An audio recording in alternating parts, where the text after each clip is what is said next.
Imagine just taking a lap around the grocery store and then going home and being like, why is there no food in my fridge? That's what people do. Wow. You actually have to go and buy, your fruits and your veggies and a couple snacks for yourself.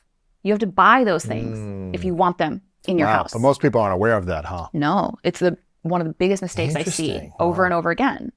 So invest your money is the I, and P stands for my favorite part. You got to plan.